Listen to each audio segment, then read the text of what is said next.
So, I'm going to be talking about the legal and the ethical implications for a patient that is a drug user or has a substance abuse problem. I think this is really interesting that we go talk about this in issues as well, because this is something we've talked about in OB as well. When you're talking about pregnant moms, or even in PEDS, you're talking about the adolescent, that's gotten into drugs or alcohol or whatever it is. And so I'm really excited to talk about it today. There's both legal and ethical things you need to consider when you're a nurse and you're at the bedside of a patient who you suspect is a drug user or who is a confirmed drug user. First, I'm going to just give you a statistic, and that is that 6.3% of Americans are reported to use some form of illegal drugs.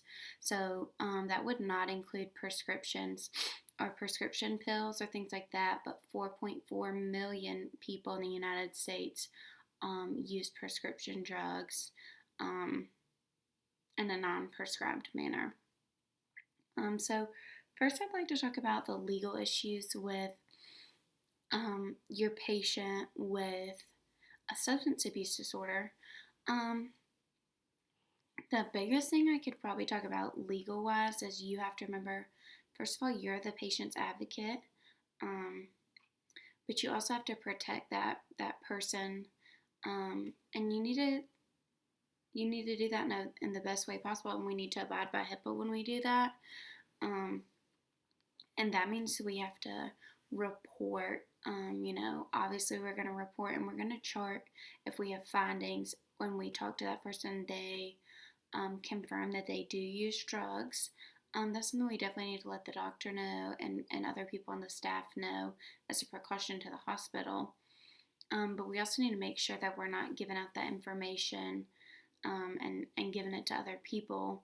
We also need to just make sure that we're not treating them differently and altering their care based on their drug use.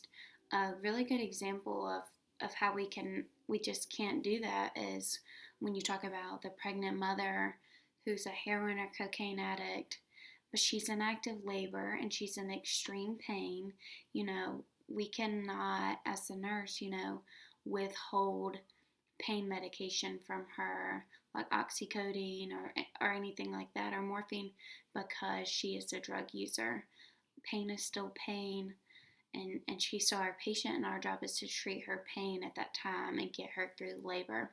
So when you're the nurse, you just have to consider the priority and just kind of outweigh benefits and risk of that. And then ethically, it's a really big thing. Ethically, you have to, we always say leave your bias at the door. Miss Smith always says that, and that's something you really have to be able to do when you're dealing with the patient that is a substance abuse disorder, because you may not understand, how could they do this to their family, to themselves, to their children. They're homeless or don't have a job, and you feel no sympathy for them, but addiction is truly classified as a disability. And that's really important to remember, is that it's considered as a disability, and we must treat it as so. It alters the way these people's lives live and their ability to function on a day-to-day basis, and that's why we consider disability. So just remember, when you're going in to do your assessment and things like that, you want to help that person maintain their autonomy, like give them respect still, and be kind and respectful to them, and realize that they're still an adult probably, and they're still an individual, and they deserve respect and not to be talked to in a degrading manner. And that can be hard to do when you're frustrated with them.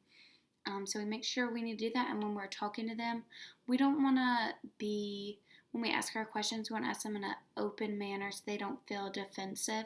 You're going to get a lot better response that way if you're able to do that. And don't just pass these people over just because you think they're drug users and they're never going to get over this. You, the nurse, ethically, you have a huge responsibility on you, and you've got the ability to connect them to resources like a social worker possibly a rehab facility and the resources that they need to get back up on their feet and have any kind of chance. And you may be the only person in their life at that moment that's going to step in on their behalf and try to get them set up with some help. So that's really important to remember.